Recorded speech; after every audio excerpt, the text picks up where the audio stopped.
नमस्कार, जय श्री राम। मित्रों, हमारे धर्म शास्त्रों में किसी भी समस्या के से मुक्ति के लिए जो उपाय बताए गए हैं, मंत्र, तंत्र, पत्थर और औषधि। मंत्र जप के द्वारा हम अपनी समस्याओं का निराकरण कर सकते हैं, तांत्रिक विधि से भी कर सकते हैं। पत्थर माने नग आदि जो पहनते हैं उनसे भी शांति होती है। और औषधि, हमारी भारत भूमि औषधियों से परिपूर्ण है, बस उनका प्रयोग आना चाहिए। आज आपको ऐसे ही एक पौधे के बारे में बताने जा रहा हूं जो इस देश के गली गली में, गांव गांव में मिल जाएगा।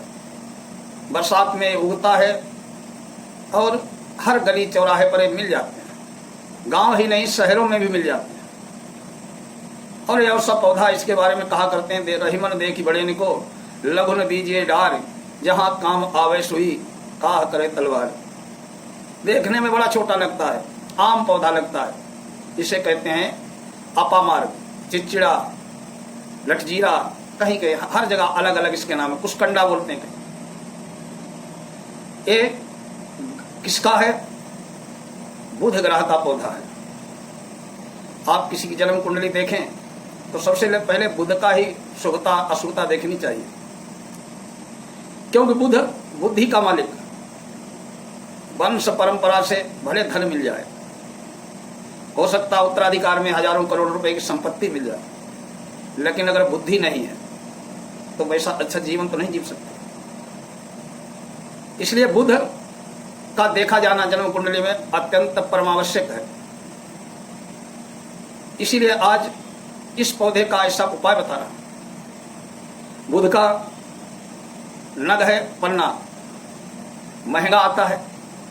और बड़ी समस्या महंगा होना नहीं है, असली मिलना होता है कि पैसे भी पड़ जाएं और पत्थर भी असली न मिले, लेकिन जो जड़ है ऊंगे की ऊड़े वो तो असली ही मिलेगी।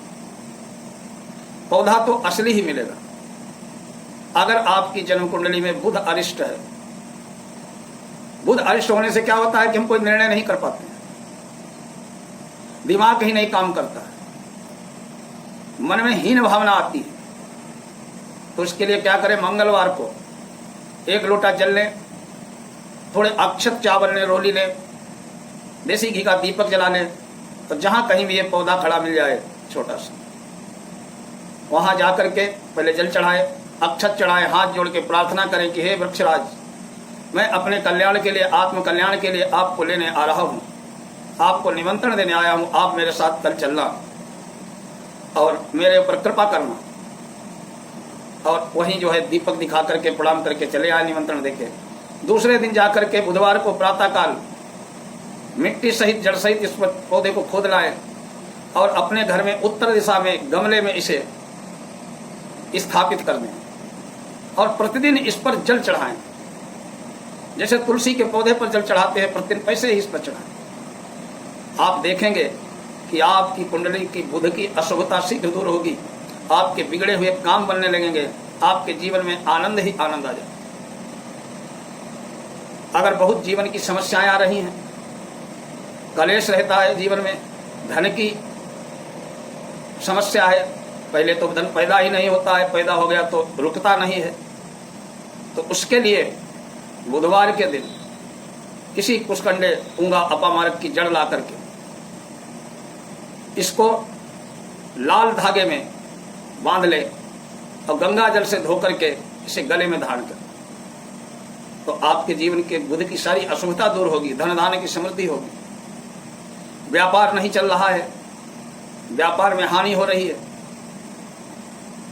सब कुछ दुकान में है लेकिन ग्राहक नहीं आ रहे, तो बुधवार के दिन इसका पत्ते और जड़ ले आए, लाल कपड़े में बांध करके उस पर जल का छींटा मारे और एक माला मंत्र जप करें, ओम बम बुधाय नमः, और उसको अपनी तिजोरी में रख दें, तो निश्चित ही आपका व्यापार चलने लगेगा। ये बहुत प्रभावशाली पौधा होता है। इसका औषधीय प्रयोग भी बहुत ही अकाट्य है, और औषधि के साथ साथ इसका औषधि रूप में अगर आप प्रयोग करते हैं तो आत्मज्ञान भी करते हैं। बुद्धि तीव्र करता है। किसी के बच्चे के पढ़ाई में मन नहीं लग रहा है तो 41 दिन तक इस अपामार्ग की जड़ की दतून करे, आप देखेंगे उसकी बुद्धि एकदम तीव्र हो गई है, पढ़ाई में मन लगने लगा है। बहुत ही प्रभावशाली होता है गूंगे की जड़ की दतून करना। इसलिए कुछ प्रयोग हैं अपामार्ग के, करें, आपके जीवन में निश्चित ही आनंद का समय आएगा, धन धान्य की समृद्धि होगी, व्यापार बढ़ेगा। ओम नमः शिवाय।